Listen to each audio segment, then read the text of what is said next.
We're very lucky this morning to have Kieran Antill with us, one of the founders of Nilo, and he will talk to who he is in the world for the benefit of you.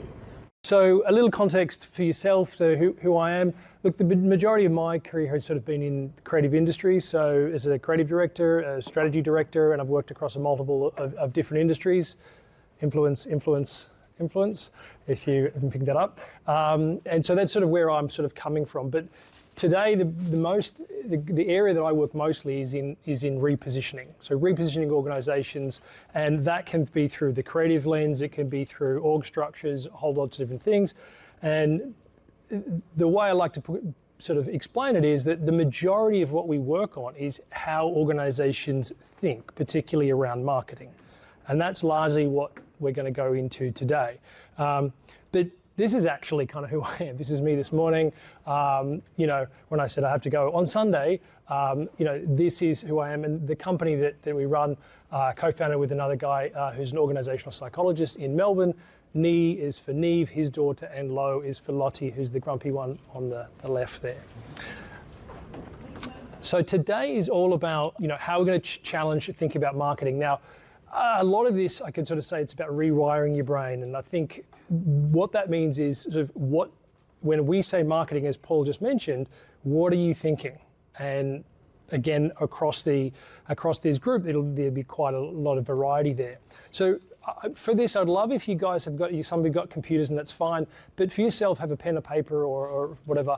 And this is going to be more of a self-reflection. I'm not too on time going to have us sort of share too much of this, but how do you define marketing? I'm just going to give you about 60 seconds for yourself.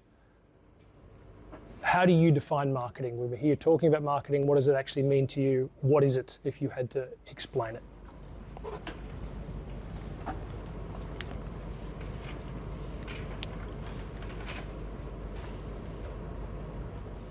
Like a lot of things, it's a word that we're very familiar with. There's the assumption, therefore, that we know what it actually means and that the people you're working with have the same working assumption.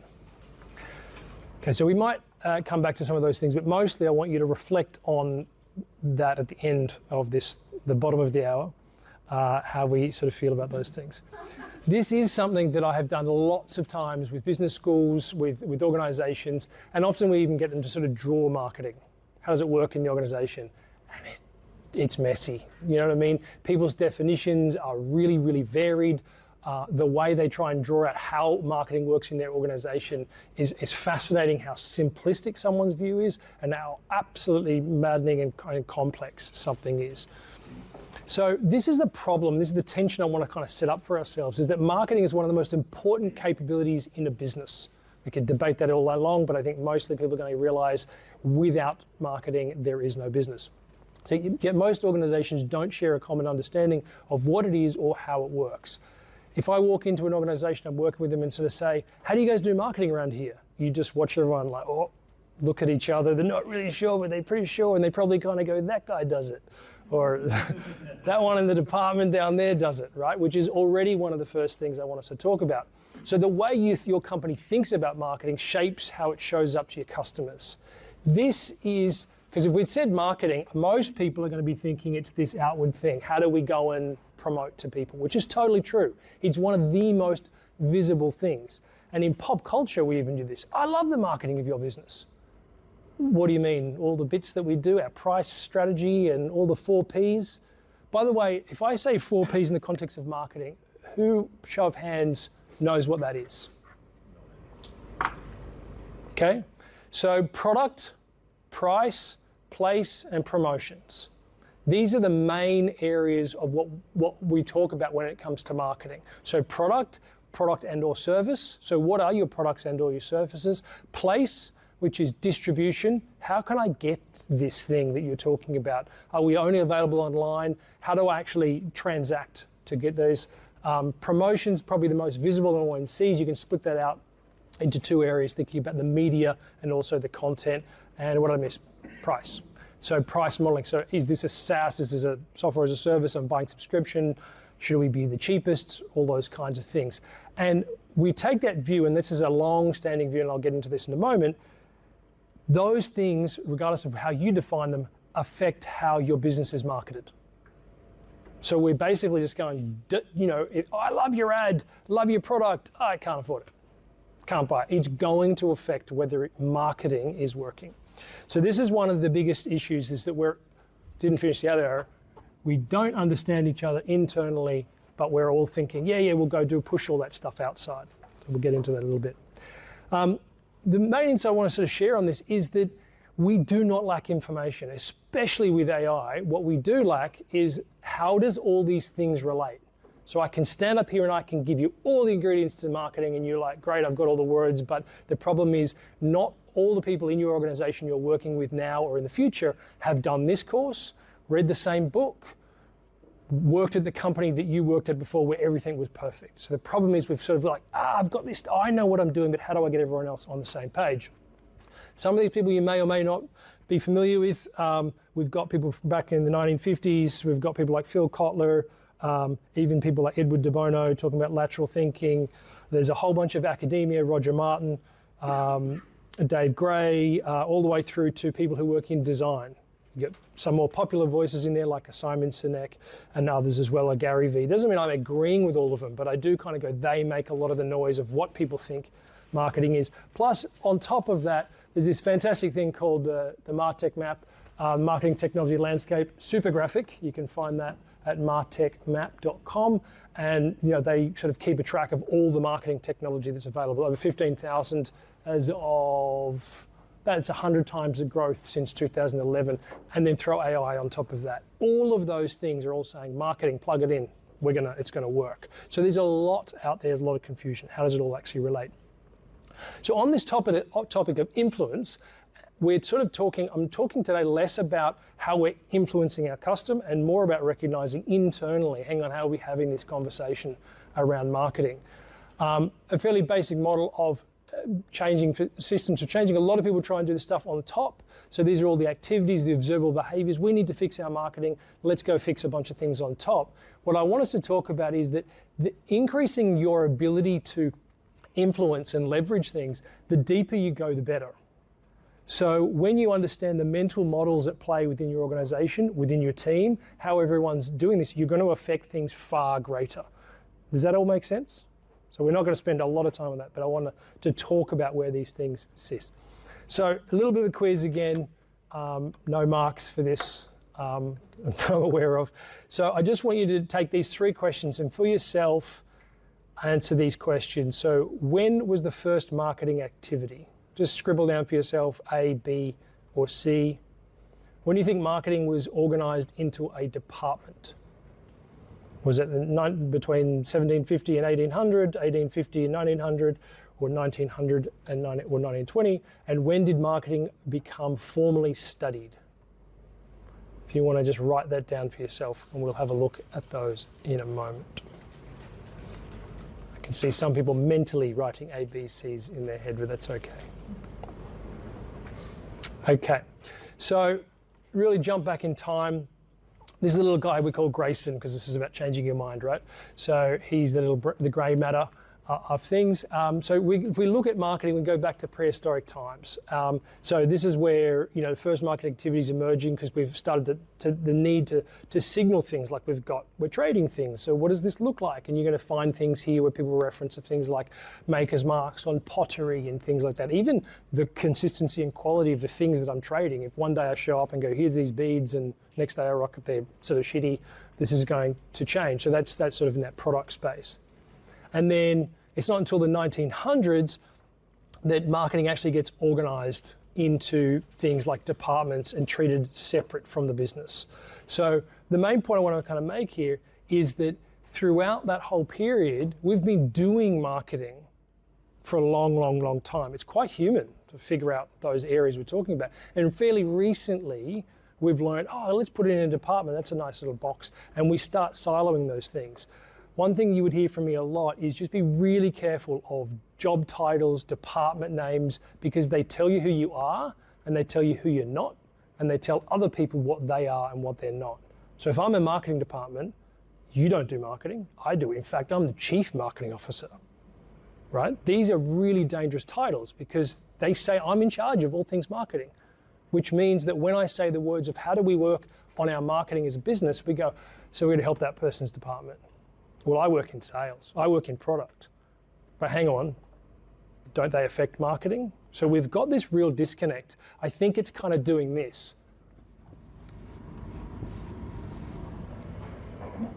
When you write something in the wrong color, you're sort of like, that it's very confusing where we've sort of got this, sorry, for other people, I'm writing blue in a pink pen. So those answers there we're talking about here is just understand that marketing as an activity has been around a long, long time and is not a departmental thing. And recently we've decided that actually, let's organize this stuff. So we're trying to organize ourselves. And what we generally do across a lot of things is we take our org structures and we make it our customer's problem. I've never heard a customer say, I love the sales department, or I love the marketing department, but gee, I hate. They don't. They just go, I hate that company. I hate that brand. We use these human things. We say like, I love that brand, big why? Because someone was really nice to me in customer service. Or this quality circle, I love how they did this thing. They're talking about the product. And so humans, we do not interact with businesses assuming this structure, not unless we're really into that kind of stuff. So what we try and talk about here is marketing as a culture, it's not a department. So that's probably the most controversial thing I'm trying to sort of say here. Brand is another word that's very misused, is the reputation of your business. We like to use this term, reputation of your business, because board members have a role in that. CEOs have a role in that. Understanding that marketing is cause, marketing is the levers we can pull, the things that we do within our organization, and brand is the effect, it's what comes back. So if someone says our brand means this, you're like, to who? You want it to mean this might be your brand strategy, but it's actually kind of coming back. Another way to put it is brand is a sum of all those experiences. All the things the customer is experiencing will come back to whether they say, gee, I really like that brand. Okay, so one of the things that I think I want to kind of talk about, even if you think about marketing or what are the tactics that are at play within an organization if you're trying to get everyone on the same page, like, hey, let's fix our marketing, not our marketing department, but how the whole thing works, is that there's a lot of models across a lot of things. I'm sure you guys are just getting thrown at all those kinds of things. How they all connect is one of the major issues. We don't understand how all these things actually relate. In many ways, marketing doesn't actually have a map. It has pieces, and those faces that we showed up before, some of them are dead.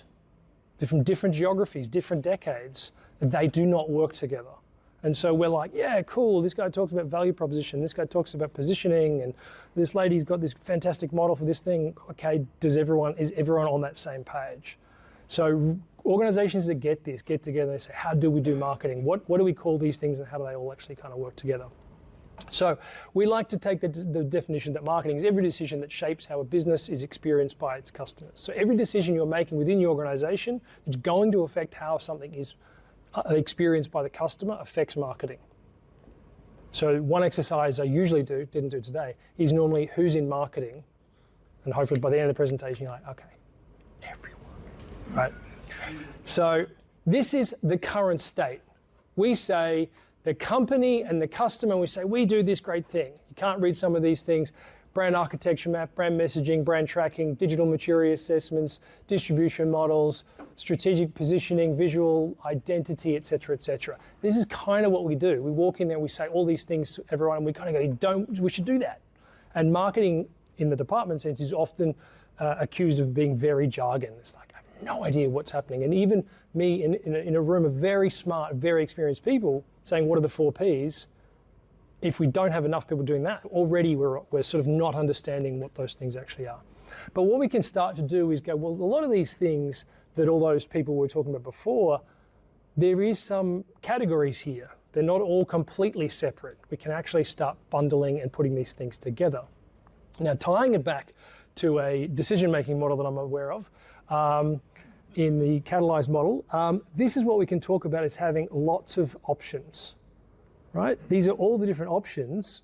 Obviously, there's other things like the context and the criteria to bring in, but lots of options without how they relate to each other is also overwhelming and very, very confusing.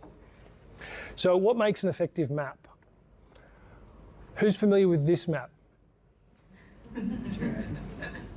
Which map is it? Sydney trams? Ooh, Sydney would like that. Anyone? London, yes. It's London, but it could just as easily have been. Why? Because they're borrowing from London Underground, as has New York and others as well. And what happens if I get on the red line? What line do I get off? Where does it end? Where do you start? Can't see.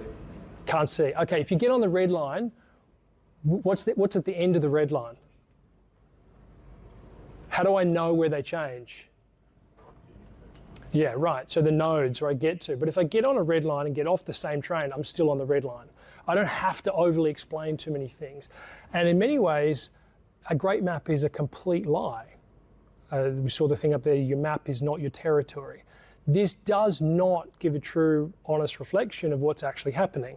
It standardizes spaces between train stations. That is, you can do that, and actually that train station's way further, like kilometers down. It doesn't show, you know, topography, if I could walk there. It's not very walkable, but it's sort of in the way. So a map is also about what's not there, stripping away all the things I don't need you to look at. I need you to understand what those things are there.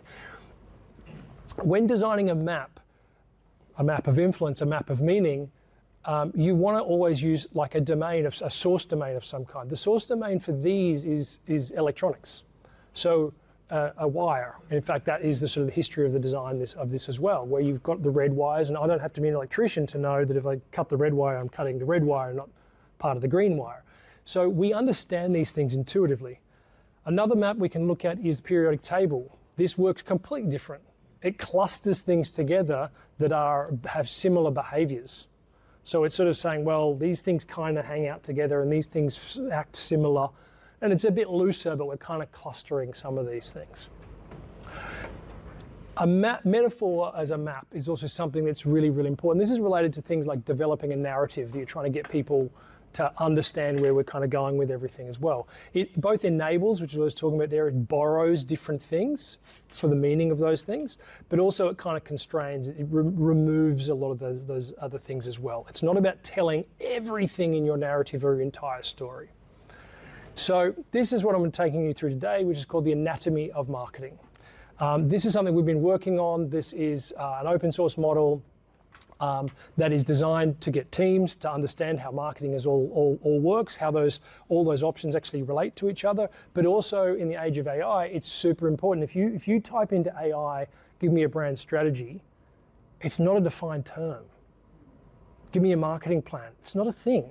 There is no, there's general idea of what might be in it. But then say to AI, oh, well, what about my purpose? I saw some guy talk about, you know, company for good, and where's my purpose? Oh yeah, you're right. Yeah, it's very, what it would say, probably say something like, you're really intelligent, you're really onto something here. Yes, you're right, we should put company purpose into this. And this is the same way people do things like websites. We're doing a company website, we should have a page about us. Oh, we're building the website, so about us, yeah, do our vision. Do our vision, and our company values, put those on there. Well, the problem with those things is it's not wrong to put those things there, except the fact that we're trying to figure out our company vision and our values through doing our website. And we're working with the digital company who's got junior graphic designers, and we forget to tell the head of HR, this is our hiring policy. These are our values, how we're going to hire and how we're going to fire, what kind of organization we actually are. So right thing done in the wrong kind of parts. So this is what we're trying to get at. Now, there's three parts to the anatomy of marketing. The first layer here, as we talk about, is the macro narrative, which is taking us through this. So I'll read it here because it's a bit small here. The red area is talking about investment, and the analogy we use there is blood flow. What happens if you don't get blood to certain parts of your anatomy? It dies, right? We know that. How did you know that? I work in healthcare. Oh, okay, right. Who doesn't work in healthcare? And did you understand it? Well, how did you understand it? Because I know people who've had diseases where... Right. This is borrowing from that analogy, which means that I can just say the decisions we make on investment is if it doesn't get to all parts of our anatomy, what's going to happen? We haven't worked on our brand strategy for a while. What does that mean? It's fine, we said it, right? So investment, that's both in time and everything else. Data in insights is the other clustered area that we talk about here. And we've got here across culture, so in a big sub area, competitive analysis, channels and partnerships, company performance, and customer insight. This we use the analogy of the sensory system. Because if we're not looking, listening, understanding, tasting, whatever else you need to do to understand the stuff we're putting out into the world, what are we learning from it? So we can be saying we're not really doing enough purple projects, not investing in those areas. The face are the 4 Ps I mentioned before: product and service, price, place, promotion. This is the cold face of execution. This is what your customer is going to experience. Gee, I love that ad, but it was way too expensive. I didn't want to buy that thing, right? They're experiencing those things. A lot of companies brief in the blue. Go to an organization and say, we need you to do this thing. Go make me a website.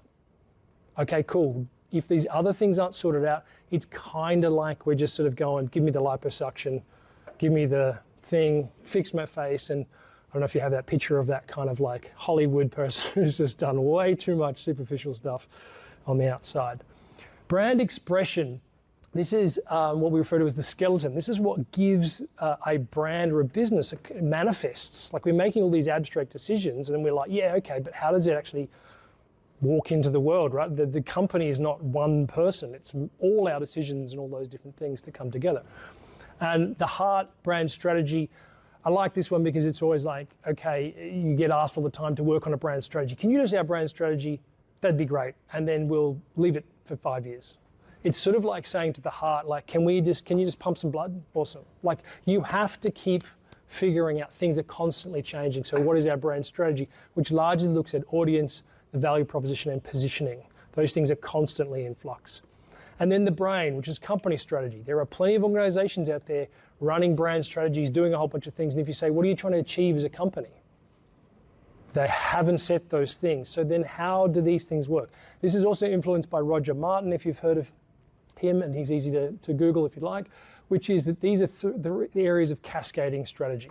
What this is not, it's not a checklist of things. You don't start at company strategy and do things. You're probably all working in organizations at different levels of maturity, and shit is everywhere. You're just like, right, it's all happening at the same time. So what makes the anatomy a suitable metaphor for mapping marketing? Anyone want to jump in, give me a kind of support here? What works about it? Or doesn't work if you think it doesn't work? Yeah.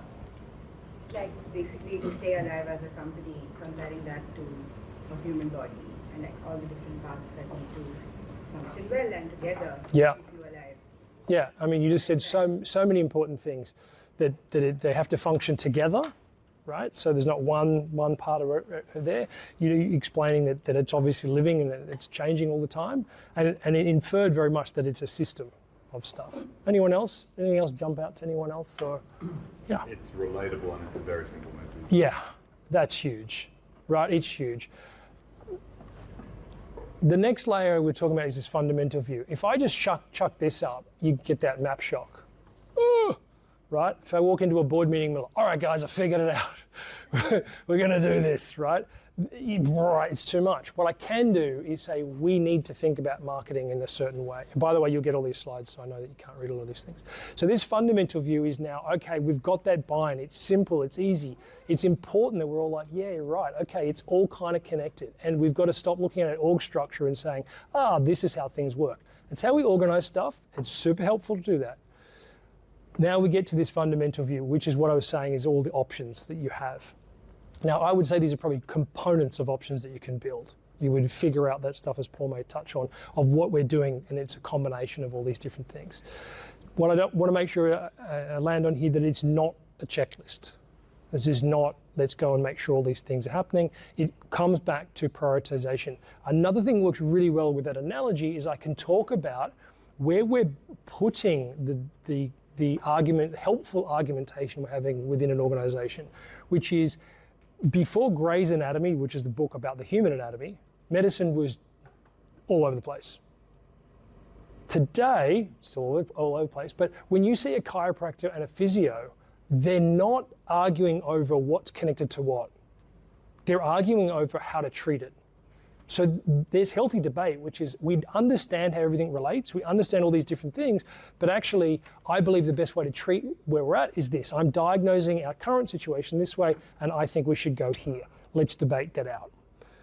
So we will print these maps as big as the wall, etc., and you get people going, immediately picking them up and going, we need to work into more purple areas. They've got a very easy language to talk about the areas and they can identify those things. And that all of a sudden, they pick it up and start running it. One of my favorite exercises is actually having those parts and then saying in groups, if we had more time, and say, I want you guys to come up with an argument of what's the best part for us to cut off. I want everyone to get a different part, and you've got to build a case as to why we should cut those things off. And inevitably what happens is you can't build a very good case. You can't say, yeah, we should just be brain dead as a company, or we should be completely deaf, dumb, and blind. We should have no heart, because you inevitably know, well, what's going to happen to the rest of it. And so it is a matter of, like with anatomy, the metaphor it keeps giving, you don't go to the gym and go, I'm working on everything today, right? You go leg day, arm day, going to work on these things. It's going to break those things down. But we still get that we've got to work on all these things, and it comes back to brutal prioritization as a team. Where are we focusing on? Yes, we know our branding, our logos and stuff are dated and don't look right, but that's not our biggest problem. We're putting that to the side. No one's saying we couldn't update it. We can, we don't have enough investment time, resources, and everything on it. Our blood flow has to go here because that is working. It's just not working as well as it could. Okay, and then at the bottom we get down to connected tools, which we won't get into too much at this moment, but you would have a lot of these things. These are different frameworks that we sort of build out that are all based on things that exist. Within our company, we talk about do not invent anything new because we're just trying to show how things that already exist actually connect with each other. There's a lot of people pushing around all those different places. So these things here, color-coded, go back to some of those things we're talking about. Again, you will receive these so you can jump into these things. Okay, so the main thing I want to get to is before you can influence the market, you need to influence how your organization thinks, particularly around that area of marketing. Hopefully we've got enough time for any conversations or challenges, etc. The 4 things I would like just to make sure we take away is own the mental model. Now, I want you to understand whether you're talking about marketing. If you're talking about marketing, please use the anatomy of marketing. It's a good way to say, hey team, here's what I'm thinking about the whole organization, how do we work on these things? But if you're talking about something different, if you are the cartographer, you're going to influence and control the organization. But also remember, or the conversation you work on, but also remember someone else might have a map. There might already be a map in play. And so therefore, if we all come to the same meeting and like, right, here's what we're going to do. You've got to first of all understand, is there a mental model at play already in this organization, or is it the lack of one? And therefore, okay, how do I get involved in that? Second point is don't assume that there is a shared language. Paul already said that at the very beginning, but also, we walk into these organizations, we start talking about things and we realize people don't understand each other. And the more senior people get, the bigger the problem becomes. CEOs, I've had CEOs pull me aside and say, can you just explain? And you're like, I don't know how to explain marketing and everything.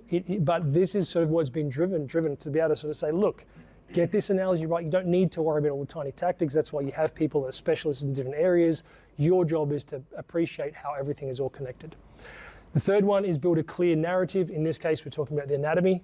This is something that we can keep bringing things back to. We get asked by different companies, we're often working on value propositions, and sometimes people do like to say, can you work on our narrative? And I'm always a bit like, what do you mean by this? Because it's not another diagram within thousands of presentations. It's the thing you are constantly returning back to. So I could just keep talking about the anatomy, about all things we're trying to do, because we're going to keep coming back to that kind of thing. So don't force it, but it is good if you've got a clear narrative that is simple, easy to understand. It doesn't require specialist knowledge. We all understand where we're going to get to.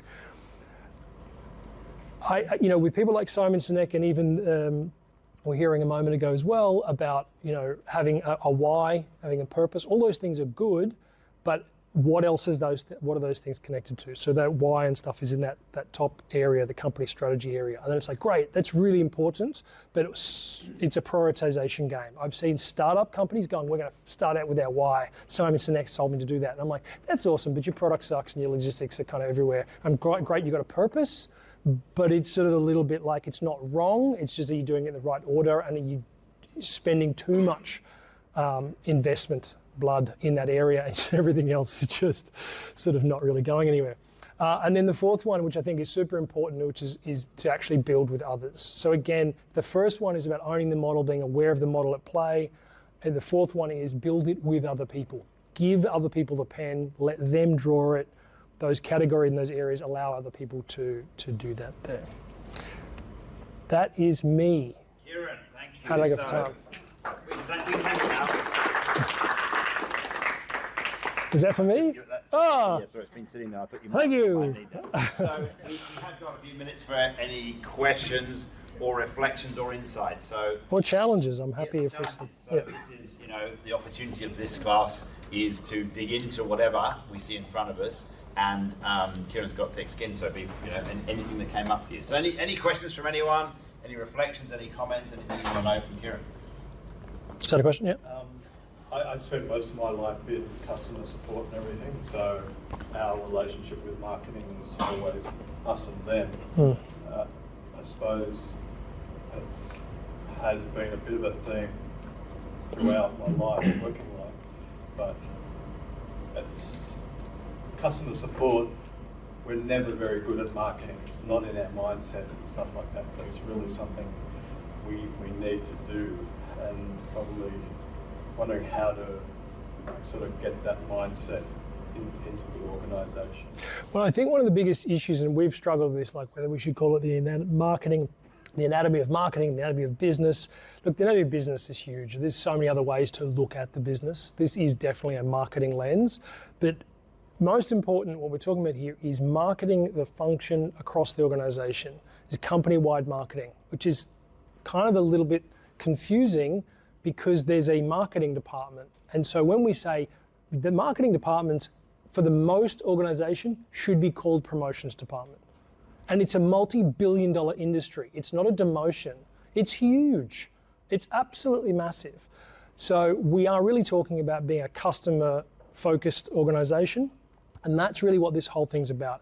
If you're going to be successful with that whole anatomy, customer support in whichever organisation or whatever can be one of the most important channels, if not the most important channel. In a different organisation, it's far less of a thing because the product or service doesn't require it as much. And so part of that overall strategy is recognising how important is that, that particular thing within the organisation. And then you guys have to be, top of the pops for that. I think the problem is that a lot of the rest of the organisation doesn't understand the impact that we have on customer loyalty. Yes, absolutely. Because often when we're talking about promotion, we talk about promotional channels. There's a great model in here by a lady called Ginny Dietrich, who is alive, which is PESO, which is paid, earned, shared, and owned. That's how you can map every channel, right? Paid channels are what most people think about in promotions. Oh, all the stuff we're going to buy. Yeah, we don't buy that, right? These channels you're talking about are own channels. These are our people, our staff. If you're doing your channel map of what's happening in this organization and the most important channels for your success, it sounds like in your organization, it might be that one of the own channels is this customer support is so important.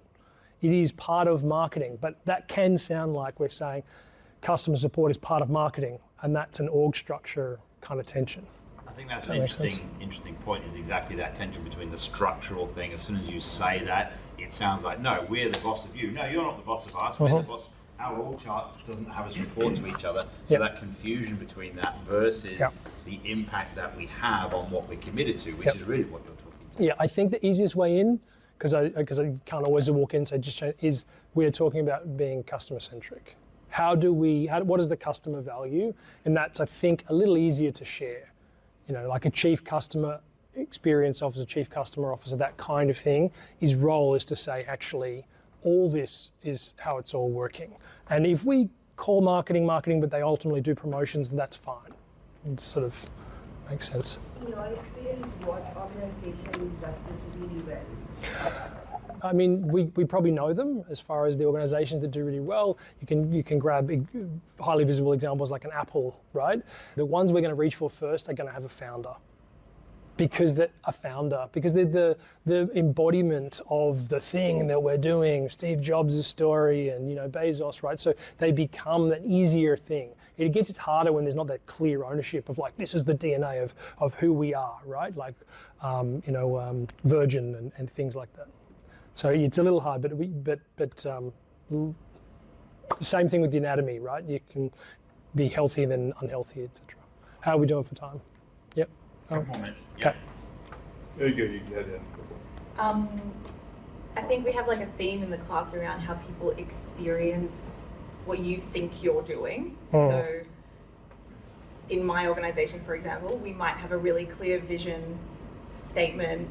Everyone feels like they're aligned, but the way the market experiences that is completely misaligned to what we think the vision is. So even though we might have alignment internally, yes, the external experience of that is. And I would be saying that we're not doing enough purple.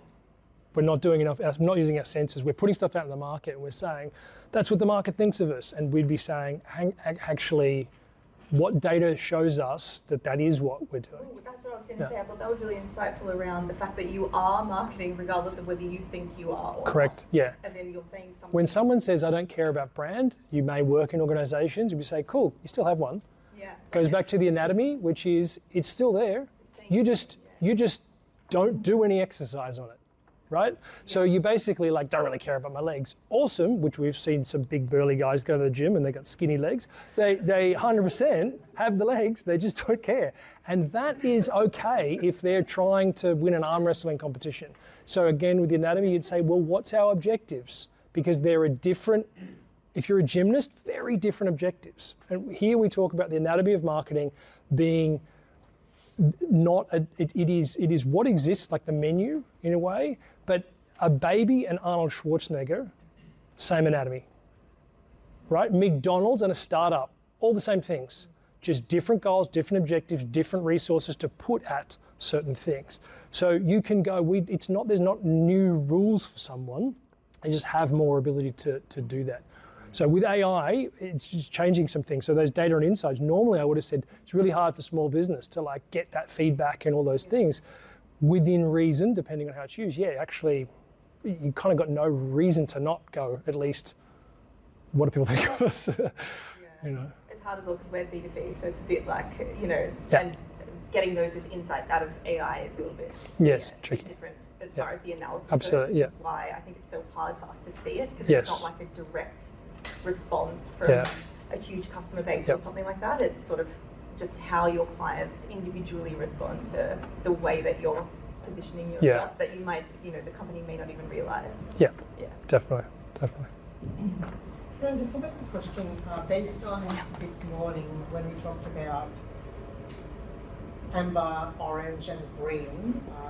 Different colours, these are different colours, but I'm thinking about, do you think marketing will mean different things for different organizations with that sort of lens? Like, for example, thinking more about orange might be marketing as control, and amber can be performance, and green can be meaning, something like that. So with that lens, how do you actually define how your marketing aligns with the organizations you trying to showcase? Yeah, I wouldn't overcomplicate it. I would just basically be that here in the top, this is company strategy, and this is why. Purpose, vision, mission, values. They relate as a full narrative. So in that top left, that higher order, the start with why, you're basically saying, do we know how we're making our decisions and orientating? And the example I gave before is sometimes people answer these questions because they're doing a paid promotion on our own channel, which would be a website example, and they're figuring this stuff out. So it's kind of like they're thinking with their face. Right. So they did it, but they didn't do it with the same organisation. I think just to pick up on your question, I think, and just to acknowledge, I love that. How do we draw together the different things that we're hearing this morning? So this is perfect. Is that, and what occurs to me also in Hayley's question and Matt's point is we're looking from an outcomes perspective. So if you say as a green organisation, our outcomes is about more inclusivity or whatever, then given we know what our outcomes are, then what's the vehicle to those outcomes, and then thinking about how we're using marketing as a vehicle towards those outcomes, I think is quite important. And I would also imagine it probably operates the other way. If we know we're a green organisation, how would we go about having this across our organisation? So our strategies for influencing our organisation, knowing we're green, would be different from our strategies for influencing our organisation if we know we were amber or orange, for example. So I think there's that's what I hear, two different ways that we can look at this, which is quite interesting. If you say, what's the outcome, what are we trying to get to? Who do we know that we are, which as you pointed to up here, wherever the up here piece on the anatomy, is the kind of, in some respects, is the indicators for what kind of organisation we are. So our knowledge of ourselves as green is embodied up here, maybe in purpose, vision, mission. Knowing that might say, what are the strategies for having this be effective? And then why would we use this as an organisation of that kind? And that's the sort of thing you had in mind. Yes, exactly. Yeah. And also the idea of whenever we're trying to get an outcome, who we're serving at the end of it, and what we're trying to influence. And that's why it's really, when you answer those questions individually, you get one way to do it. But when you go, actually, how is this connecting? So, and Roger Martin will talk about cascading levels of strategy. So your company strategy and the things that we've clustered up in those areas will inform then brand strategy, including one of those things of like, hang on, is it one company, one brand, or is it one company and like 10 brands? Because then we have to know what that is. And then that would move into brand expression, which is, well, we said we're this company that's purpose-led and all this stuff. When we're talking about brand expression, that is where we are talking about our tone of voice, our visual design, everything. We kind of go, well, I can't fault the design, but that does not express a company that apparently is all about this. This looks like a cold, black, slick company, and here we are claiming to be something quite different. And so they start to become more objective lens to assess things like that are more subjective, like design, tone of voice, and everything. It's not wrong. Now, one last thing I want to say on this is that these things are critically important in the age of AI, because you just give that to your AI, which you're free and welcome to do, and just say, I'm going to work on a brand. Here's the model I want to use. It gets it. And it'll start running with the metaphor, right? But it doesn't really care the metaphor, you do. That's for human to human. The point is, you have said, here's how I relate to all those different things. And it will say, yeah, great. Now I can't work on all of it today. So how am I going to prioritize? What am I going to do? If you've already got a logo in market for the branding bit, brand expression, that's in. It's already got something, right? We've got the legs, but we know they're not perfect. So I think there's sort of two sides that these influence things. One part is the influence of marketing, but then the other part I'm trying to have the conversation here is, how do you internally influence people about how we even have any said conversations? Yeah, look, I think if I'm trying to make it sharp, I would say don't ram your brand. If we're talking about as an organization, random acts of marketing. That's what most organizations do. They randomly do a lot of things that are across this map. You go and work with an organization and say, yeah, someone did a customer journey map. Samantha's left. She was here, and then now we've got someone. And we did a logo. Where's the file? I don't know where the zip file is, right? We're randomly doing stuff, and that's kind of how we take most things out to market as well. So we have this idea of like, we need to work on our marketing, like these customers don't understand us. Most organizations, especially as they get bigger, it's like, we don't understand each other. How are we doing these things? Let's shift you can't talk about prioritization or diagnosing and prioritizing if we don't know what we're diagnosing and prioritizing. So the anatomy of marketing is there to hold no opinion except to say, here's how things relate. And you might in your own world go, actually, I think this should be in this bucket and whatever, but it gives you the thing to say, this is how everything relates. Okay, I heard the word depends in the last talk. That's the big one. It depends on the organization. Who are you? What are you doing? Work from there. You figure out your specifics, and then you can start having that healthy conversation of like, okay, well, this is what we're going to prioritize in what order. Thank you, Kieran. Awesome. Thank you.